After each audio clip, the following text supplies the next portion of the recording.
Carl Jung escribió en su obra, El Libro Rojo: al igual que las plantas, así también los hombres crecen, algunos en la luz, otros en las sombras. Hay muchos que necesitan las sombras y no la luz. Ninguno de nosotros es tan bueno como nos gusta pensar. Poseemos impulsos animales por el sexo y el poder. Tenemos un lado cruel y agresivo que puede causar un gran daño a los demás, y tendemos a negar nuestras imperfecciones y debilidades. Pero lo que negamos no desaparece, se sumerge en el inconsciente y se congrega en lo que Carl Jung llamó la sombra. En este video, vamos a explorar cómo enfrentar la sombra e integrar sus elementos en nuestra personalidad es un medio para rejuvenecer nuestra vida y sanar un mundo dividido. Tal como Jung decía, solo el hombre que atraviesa esta oscuridad puede esperar avanzar aún más. Para que se proyecte una sombra, un objeto debe obstruir el camino de la luz. El objeto que proyecta nuestra sombra psicológica es nuestra persona. Persona es una palabra latina que significa una máscara usada por un actor. En la psicología junguiana, la persona representa la máscara metafórica que usamos en el mundo social. Es la colección de rasgos de carácter que queremos que los demás crean que nos define, o como escribe Jung, la persona es una especie de máscara, diseñada, por un lado, para causar una impresión definida en los demás, y por otro, para ocultar la verdadera naturaleza del individuo. La construcción de nuestra persona comienza temprano en la vida a medida que aprendemos qué elementos de nuestro carácter obtienen aprobación de los miembros de la familia, compañeros y la sociedad en general, y cuáles son rechazados. Los primeros los integramos en nuestra persona, los últimos los ocultamos detrás de esta máscara.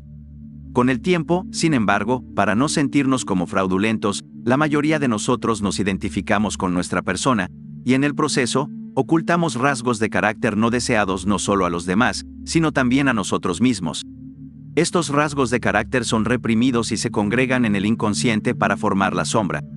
Tal como Jung continúa en su obra, Recuerdos, Sueños y Reflexiones, la sombra es la parte inferior de la personalidad, la suma de todos los elementos psíquicos, que debido a su incompatibilidad con la actitud consciente elegida de la persona, se les niega expresión en la vida, y por lo tanto, se cohesionan en una personalidad fragmentada, relativamente autónoma con tendencias opuestas en el inconsciente. Los contenidos reprimidos de nuestra sombra no yacen inactivos en el inconsciente, nunca para ser escuchados de nuevo. Más bien, operan de manera autónoma detrás del foco de la conciencia consciente. Una forma en que la sombra se manifiesta es a través de la proyección, donde percibimos en otros individuos, grupos, naciones, razas o partidos políticos, las debilidades, defectos y males que residen dentro de nosotros mismos. O como lo expresó Jung, atribuimos todavía al prójimo todas las cualidades malas e inferiores que no nos gusta reconocer en nosotros mismos, y por lo tanto, tenemos que criticar y atacar a ese prójimo, cuando todo lo que ha sucedido es que una alma inferior ha emigrado de una persona a otra. El mundo aún está lleno de chivos expiatorios, así como antaño estaba lleno de brujas y hombres lobo. Elementos de nuestra sombra también encuentran expresión en nuestra vida cotidiana al afectar nuestros estados de ánimo y comportamientos. Pues los rasgos de carácter, instintos y deseos que reprimimos fermentan en el inconsciente, creando una tensión entre nuestra personalidad consciente y la personalidad fragmentada autónoma de la sombra. En momentos de estrés o conflicto, cuando nuestra mente consciente no puede mantener cerradas las puertas del inconsciente, la sombra se revela y a menudo con consecuencias perjudiciales. Tal como escribió Jung, hay pacientes que se jactan de que para ellos el lado oscuro no existe, nos aseguran que no tienen conflictos, pero no ven que otras cosas de origen desconocido obstaculizan su camino. Estados de ánimo histéricos, trucos que se juegan a sí mismos y a sus vecinos, una inflamación nerviosa del estómago, dolores en varios lugares, irritabilidad sin razón aparente y una serie de síntomas nerviosos. En lugar de negar la sombra, nos serviría mucho mejor arrojar luz sobre este lado oscuro de nuestro carácter.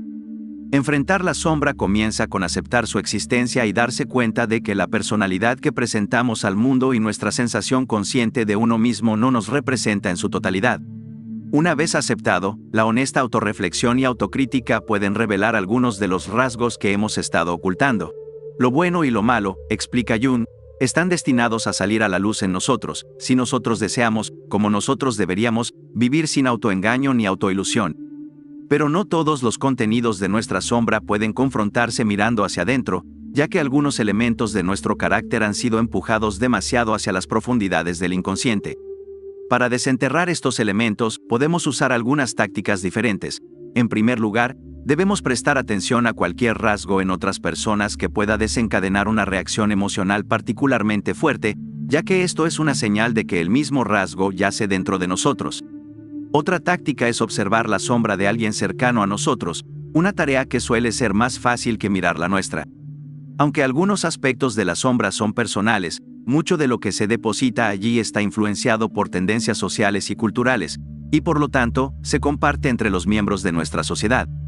Un rasgo de carácter que rechazamos probablemente ha sido rechazado por un hermano o un amigo cercano. Si podemos aprender acerca de su sombra, se revelarán pistas sobre la nuestra. Jung, en Preguntas Fundamentales de la Psicoterapia, escribió: he llegado a la conclusión de que lo más individual del hombre es seguramente su conciencia, pero que su sombra está mucho menos individualizada, la razón siendo que un hombre se distingue de sus semejantes más por sus virtudes que por sus cualidades negativas. Uno de los muchos beneficios de obtener un mayor conocimiento de nuestro lado oscuro es que crea un contraste que permite que lo bueno de nuestro carácter destaque con mayor prominencia. O como escribe Jung en La civilización en transición, cuando confrontamos la sombra, de repente vemos ambos lados. Nos damos cuenta no solo de nuestras inferioridades morales, sino también automáticamente de nuestras buenas cualidades. Nos decimos con razón, no puedo ser tan malo como todo eso. Confrontar a una persona con su sombra es mostrarle su propia luz. Enfrentar la sombra también reduce la capacidad de nuestros defectos y debilidades para causar estragos en nuestra vida. La conciencia de un problema de ira, egoísmo, avaricia, agresión, o de una obsesión o compulsión, nos brinda la oportunidad de ejercer un mínimo de control sobre ello. Podemos esforzarnos por superar el defecto, o al menos minimizar su posible daño, ya que como Jung explica, el psiquiatra sabe que ciertas fuerzas peligrosas del inconsciente pueden volverse inofensivas, o al menos mantenerse a raya, si se vuelven conscientes, es decir, si el paciente puede asimilarlas e integrarlas con su personalidad. En la sombra también descubrimos impulsos instintivos hacia la agresión, el poder y el sexo, que contienen cantidades inmensas de energía. Al tomar conciencia de estos impulsos y sublimarlos, es decir, ponerlos al servicio de fines superiores, estos impulsos pueden empoderarnos, motivarnos a tomar los riesgos necesarios para una vida plena e incluso estimular nuestra creatividad. Tal como escribió Jung en Psicología y Alquimia, solo abajo podemos encontrar la fuente ardiente de la vida. La sombra contiene más que solo instintos animalísticos, defectos y debilidades. También alberga las fortalezas de nuestro carácter, que reprimimos como resultado de una educación deficiente o de adaptarnos a una sociedad enferma. Algunas personas, por ejemplo, niegan su inteligencia, creatividad, resolución o capacidad para actuar en desafío de figuras de autoridad corruptas. La sombra, escribe Jung, no consiste solo en tendencias moralmente reprensibles, sino que también muestra varias cualidades buenas, como instintos normales, reacciones apropiadas, percepciones realistas e impulsos creativos. La sombra es por un lado una debilidad lamentable y reprobable, y por otro lado, una saludable instintividad y el requisito previo para una conciencia superior. Aprovechar el lado positivo de nuestra sombra requiere más que simplemente observar lo que reside en sus profundidades.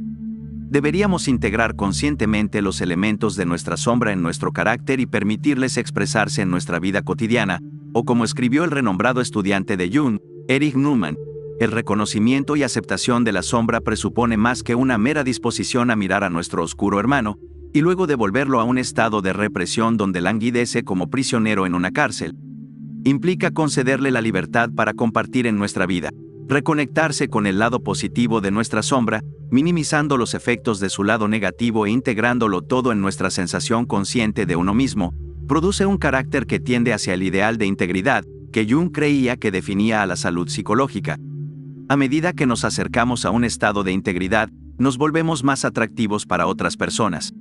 Los seres humanos tienen una sospecha instintiva de aquellos que parecen demasiado buenos y que se identifican demasiado con su persona. Sabemos que debajo de una brillante persona se esconde una sombra oscura y peligrosa. Mucho más atractivo es el personaje completo, el hombre completo, que conoce no solo sus fortalezas, virtudes y potencial para el bien, sino también sus debilidades, defectos y potencial para el mal. O como escribe Jung, la sombra pertenece a la totalidad de la personalidad. El hombre fuerte debe ser débil en algún lugar el hombre inteligente debe ser estúpido, de lo contrario, es demasiado bueno para ser verdad y cae en la pose y el engaño. No es una antigua verdad que la mujer ama las debilidades del hombre fuerte más que su fortaleza, y la estupidez del hombre inteligente más que su inteligencia. Su amor quiere al hombre completo. Aquellos de nosotros que aceptamos el desafío de confrontar la sombra también ayudaremos a sanar un mundo dividido. Cuando enfrentamos la sombra, retiramos nuestras proyecciones y dejamos de participar en la difundida práctica de buscar chivos expiatorios entre oponentes políticos o miembros de una raza, religión, etnia o género diferente. Si te imaginas a alguien lo suficientemente valiente como para retirar todas estas proyecciones, escribe Jung, entonces obtienes a un individuo que es consciente de una sombra bastante densa.